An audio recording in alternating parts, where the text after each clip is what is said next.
செய்திகள் வாசிப்பவர் செல்வம். முன்னாள் பாரத பிரதமர் அன்னை இந்திரா காந்தியின் பிறந்த நாளை முன்னிட்டு கிருஷ்ணகிரி அருகே அமைந்துள்ள அன்னையின் திருவுருவ சிலைக்கு காங்கிரஸ் கட்சியினர் மாலை அணிவித்து அரசு மருத்துவமனைகளில் உள்ள நோயாளிகளுக்கு காலை உணவு மற்றும் இனிப்பு வழங்கி கொண்டாடப்பட்டனர். கிருஷ்ணகிரி கிழக்கு மாவட்ட காங்கிரஸ் கட்சியின் சார்பில் முன்னாள் பாரத பிரதமர் அன்னை இந்திரா காந்தியின் 102வது பிறந்த தினம் வெகு விமரிசையாக கொண்டாடப்பட்டது. அதன் ஒரு பகுதியாக கிருஷ்ணகிரி அருகே உள்ள காட்டிநாயன் பள்ளியில் அமைக்கப்பட்டுள்ள அன்னை இந்திரா காந்தியின் சிலை முன்பாக அன்னையின் பிறந்த தினம் காங்கிரஸ் கட்சி சார்பில் உற்சாகமாக நடைபெற்றது.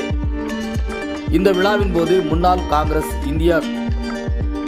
காங்கிரஸ் கமிட்டி உறுப்பினர் துரை என்கின்ற துரைசாமி தலைமையில் அன்னை இந்திரா காந்தியின் திருவுருவ சிலைக்கு மாலை அணிவித்து மரியாதை செலுத்தி பொதுமக்களுக்கு இனிப்புகளை வழங்கினார்.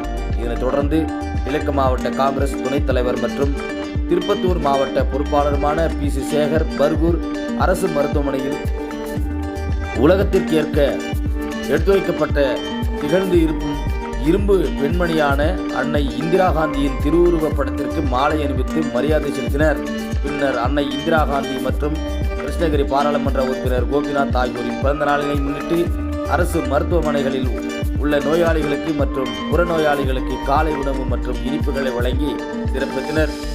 இந்த விழாவில் நகர தலைவர் யுவராஜ், துணைத் தலைவர் இருதயம், முன்னாள் வட்டார தலைவர் பன்னீர்செல்வம், ஓசூர் மைசா அக்பர், மாவட்ட பொருளாளர் பாண்டு, முன்னாள் ஊராட்சி மன்ற தலைவர் அண்ணன், கவுன்சிலர் வேலாயுதம், வழக்கறிஞர் அசோகன், பெரியசாமி உள்ளிட்ட பலர் கலந்து கொண்டனர். மேலும் இதேபோன்று பர்கூர், ஊத்தங்கரை, மத்தூர், போச்சம்பள்ளி, காவேரிப்பட்டினம் மற்றும் மேற்கு மாவட்டத்திற்கு உட்பட்ட ஓசூர், வேப்பனஹள்ளி, சூளகிரி, தளி என மாவட்டத்தின் பல்வேறு பகுதிகளில் அன்னை இந்திரா காந்தியின் பிறந்த தினம் விமரிசையாக பல்வேறு நலத்திட்ட பணிகளுடன் கொண்டாடப்பட்டது என்பது குறிப்பிடத்தக்கது.